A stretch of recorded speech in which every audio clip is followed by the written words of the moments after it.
She was supposed to lose. Everyone in that stadium knew it. The rankings said it. The history said it.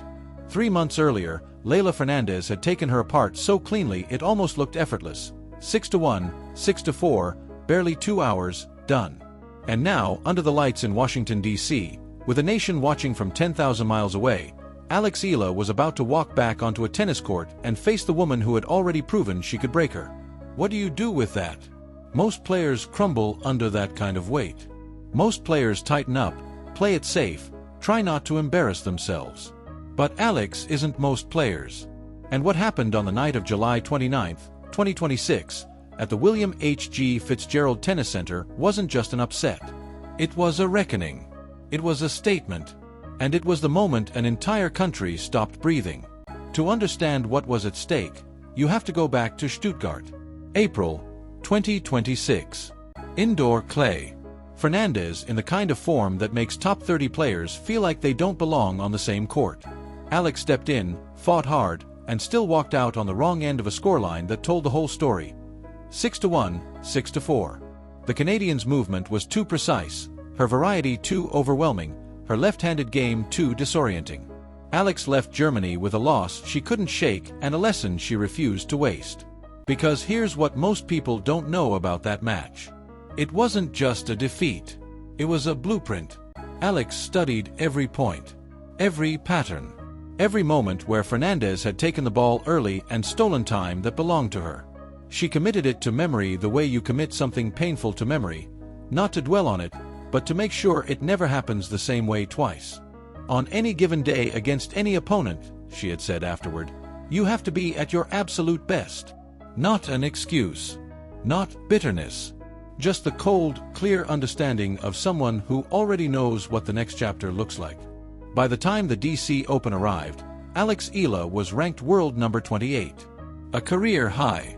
She had just become the first Filipino singles player in the Open era to reach the 4th round of a Grand Slam at Wimbledon, and the entire Philippines had watched it happen in real time, on phones, on laptops, on televisions propped up in living rooms at 2 in the morning.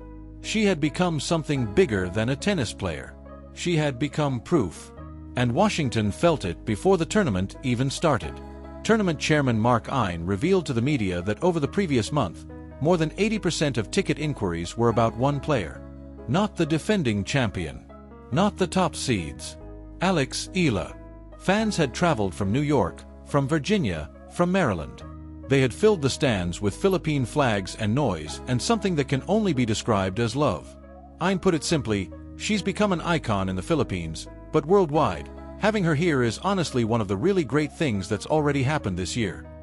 But before she could face Fernandez, Alex had to survive her first round. And survive is the right word. Her opponent was Yung Chinwen, the Olympic champion. A player who had beaten Alex before and who came into the match with every reason for confidence. Alex dropped the first set. The crowd went quiet. And then something shifted. Something deep and stubborn and hard to name. She won 6 of the final 7 games, closed out the match 4-6, 6-4, 6-1, and walked off the court looking like she hadn't just survived. She had sharpened herself against a whetstone. I think I've already had that comeback mindset in me, she said afterward. I've had more experience now to implement that mindset at the higher level. 2 days later, Leylah Fernandez was waiting. This matchup carried weight that went beyond the scoreboard, beyond the rankings, beyond even the rivalry itself. Because Fernandez isn't just a player Alex had to beat. She's a mirror. They're both left-handed. They both carry Filipino heritage. Fernandez through her mother, who was born in the Philippines and has brought her daughter back to those islands many times. They both play with a ferocity that makes the crowd lean forward in their seats. Fernandez had called it herself months earlier, almost laughing at the symmetry. We're both lefties. We both have Filipino roots. We both fight for every point. It's like looking at a mirror sometimes. The admiration between them was real. At a players' party during the Hong Kong Open in October 2025, Fernandez had spent time with Alex, watched her, spoken about her with warmth that didn't sound like public relations. Alex is an amazing person, a great player. I'm excited to see what the future holds for her. And even before Washington, Fernandez had been clear about how she saw her fellow Filipina. She's fierce and very determined. She plays with elegance and intensity. She's super aggressive on court, so I know there's definitely great things coming. Even Naomi Osaka weighed in before the tournament, calling Alex incredible, calling her a star, saying it was really cool to have someone like her that people can look up to. The mutual respect was genuine. And that's exactly what made this match so brutal to watch. Because the moment they stepped onto that court, none of it mattered. The warmth was gone. The friendship was on hold. There was only the match. Fernandez came out aggressive. She always does. Her left-handed game produces angles that most right-handers have never seen before in their careers, and for the first few games, it showed. She broke Alex's serve in the third game and raced to a 3-1 lead. The Philippine flags in the crowd went still. People who had spent months waiting for this moment suddenly felt something cold move through them.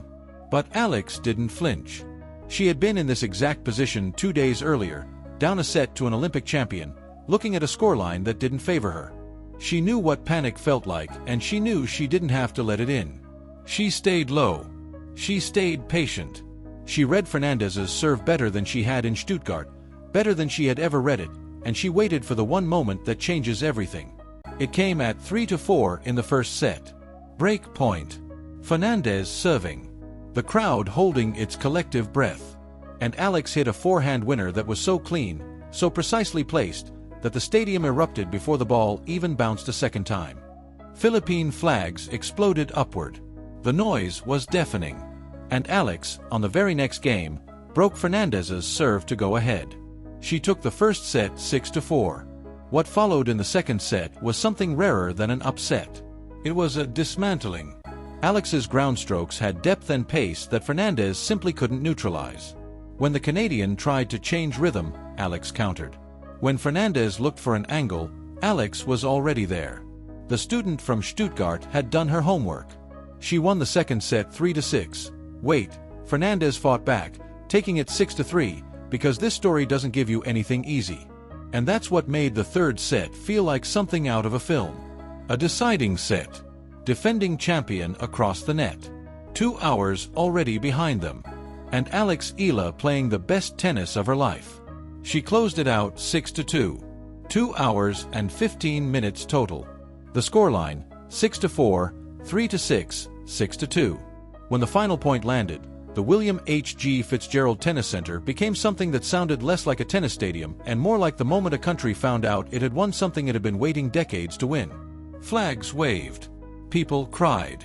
Alex stood at the baseline and let it wash over her. "I have so much respect for her and what she's accomplished," she said afterward, thinking of Fernandez. "But I knew I had to be aggressive and take the match to her." The numbers underneath that victory are staggering. Alex entered the DC Open defending just 70 ranking points across the entire North American hardcourt swing, points she had earned from a second-round US Open appearance the year before. That meant every point she earned in Washington was pure gain.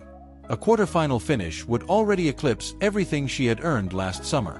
A semifinal, a final, a championship, each one a step closer to a top 20 ranking, to a seeded position at the US Open, to a version of herself she has been quietly building toward for years.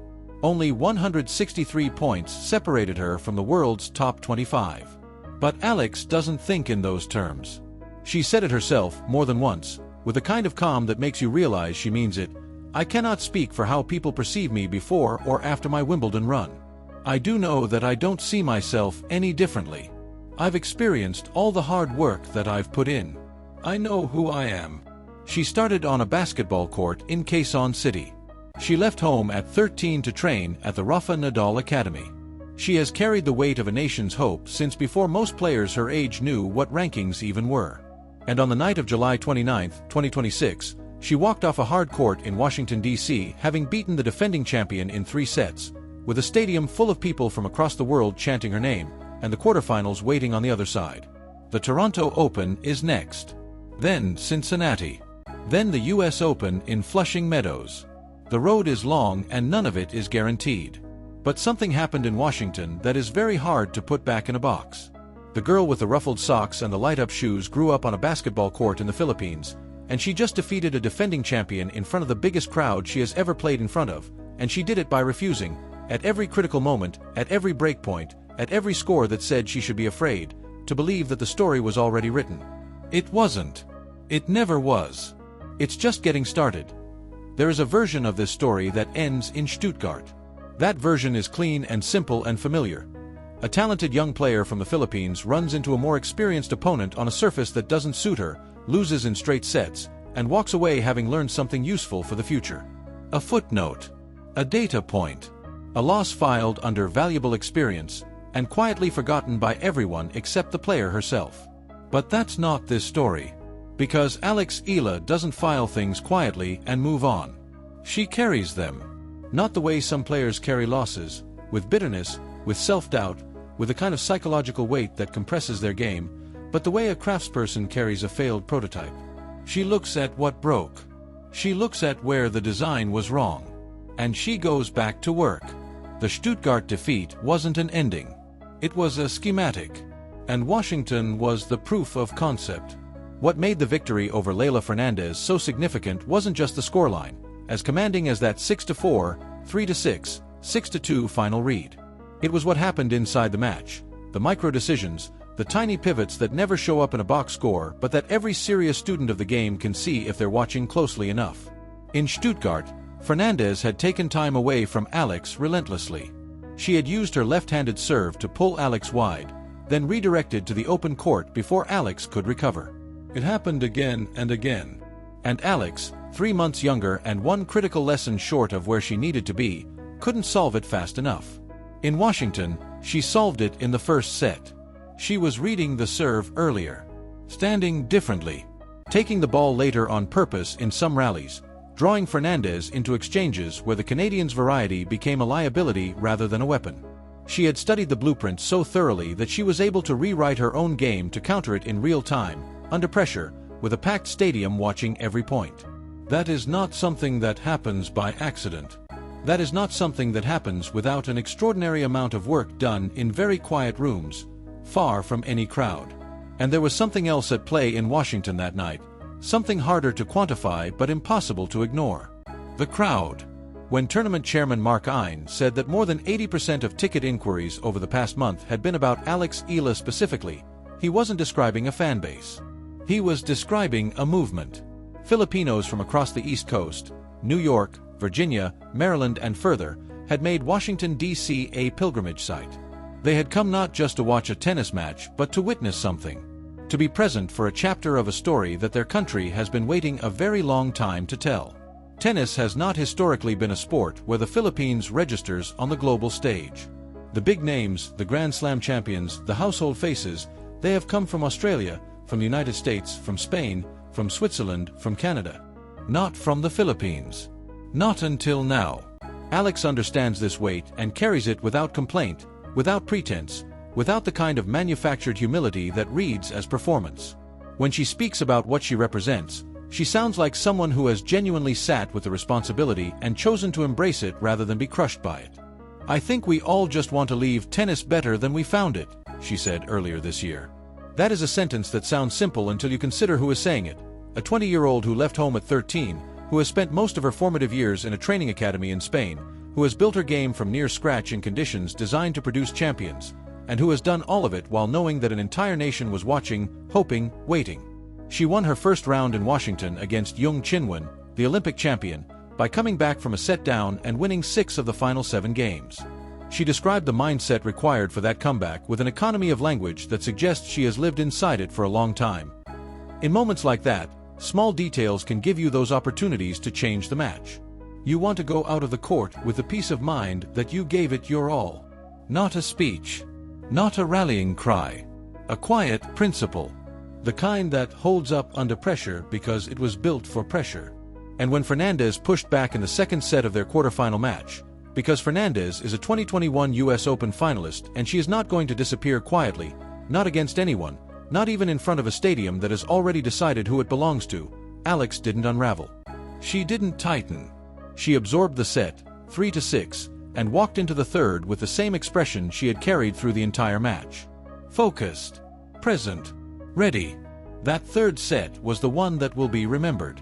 Not because of any single shot, though there were several worth replaying, but because of what it represented, a player arriving fully, completely, irrevocably at a level she had been building toward for years. Fernandez, to her enormous credit, fought. She always fights. But Alex was better. She was deeper from the baseline, sharper in her movement, cleaner in her decision-making at the moments when the match demanded it most. She closed the set 6-2 and with it the match. And with the match a chapter in her own story that began on a basketball court in Quezon City and has been getting longer and more remarkable with every passing season. The broader context of where Alex sits right now is worth sitting with for a moment.